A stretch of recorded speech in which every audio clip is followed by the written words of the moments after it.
Hoy vamos a hablar de la ruta de la pentosa fosfato. Esta ruta es una ruta alterna a la glucólisis, se dice que es una derivación de la glucólisis y tiene funciones muy diferentes a las de producir energía. Aunque es una ruta oxidativa, su objetivo no es producir ATP. Ocurre principalmente en el tejido adiposo y en los glóbulos rojos, porque el objetivo de esta ruta es generar lo que se conoce como poder reductor. Y ese poder reductor es el que llamamos NAD fosfatado, o sea, el NADPH, que se utiliza para la síntesis de ácidos grasos y en el glóbulo rojo se utiliza para activar los mecanismos de defensa del daño, contra el daño oxidativo. La ruta de las pentosas tiene dos fases, una oxidativa y una no oxidativa. Entonces, la fase oxidativa es en la que se produce NADPH y se producen azúcares fosfatados de 5 carbonos, por eso se llama la ruta de las pentosas fosfato. Las reacciones son muy sencillas, son una oxidación de la glucosa 6-fosfatada, una hidrolización de la lactona y una descarboxilación oxidativa del fosfogluconato. Miremos. Esta glucosa 6-fosfato es la misma glucosa 6-fosfato que se produjo en la glucólisis. Sencillamente puede tomar una derivación. ¿Cómo se da esa derivación? Se da por medio de la enzima glucosa 6-fosfato deshidrogenasa, que es la enzima reguladora de esta vía metabólica. Fíjense que en este caso lo que se hace es una oxidación de la glucosa 6-fosfato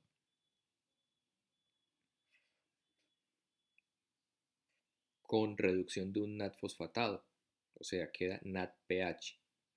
Este NADPH es el que se conoce como poder reductor y obtenemos 6-fosfogluconolactona.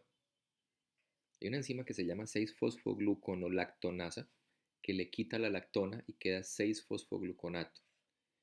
Y acá se da una descarboxilación oxidativa que implica que le quitamos un carbono a la 6-fosfogluconolactona y queda una molécula de 5 carbonos que es la ribulosa 5-fosfato.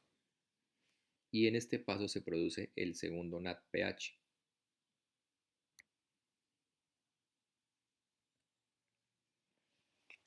La ribulosa 5-fosfato entra a lo que se conoce como la fase no oxidativa, en la que se da producción de azúcares por reacciones donde se transfieren 2 o 3 carbonos.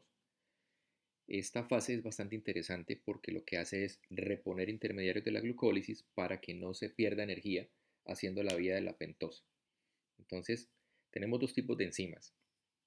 Las transcetolasas que transfieren de a 2 carbonos y las transaldolasas que transfieren de a 3 carbonos. Entonces, lo que nosotros tenemos son pentosas al final de la fase oxidativa. Una transcetolasa le quita 2 carbonos a la pentosa de 5 carbonos y la deja de 3 y se los pone a la otra pentosa y la deja de 7. Luego viene una transaldolasa que le quita 3 carbonos a la heptosa y se los pone a la triosa. Da como resultado una hexosa más una tetrosa. ¿Listo? Entonces aquí está la reacción. Fíjense que lo primero que aquí lo que hay es una pseudoheptulosa 7-fosfato y esos 3 carbonos se vienen para el gliceraldehído 3-fosfato, se le pegan y da fructosa 6-fosfato. Ustedes se imaginarán que esa fructosa 6-fosfato puede entrar directamente a la glucólisis y nos queda eritrosa 4-fosfato. ¿Listo?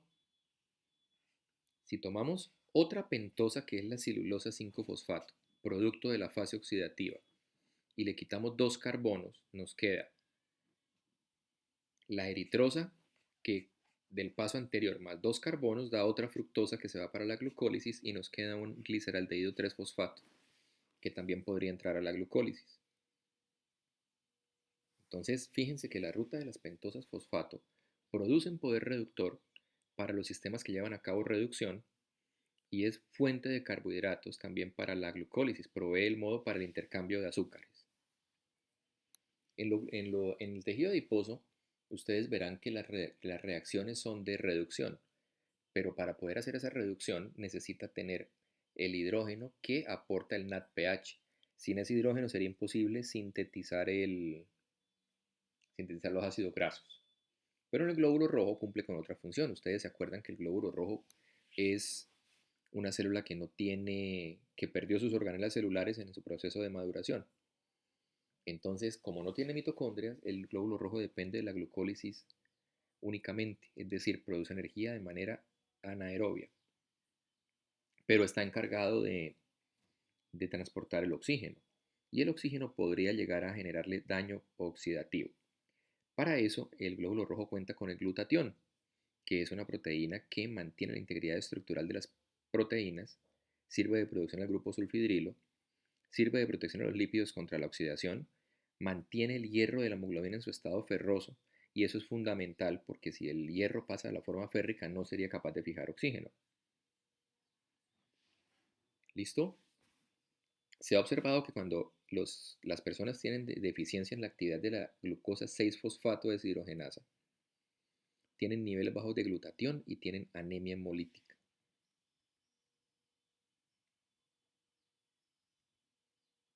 Bien, hasta acá la explicación de la vida de las pentosas fosfato. En clase discutimos los aspectos que no hayan quedado claros.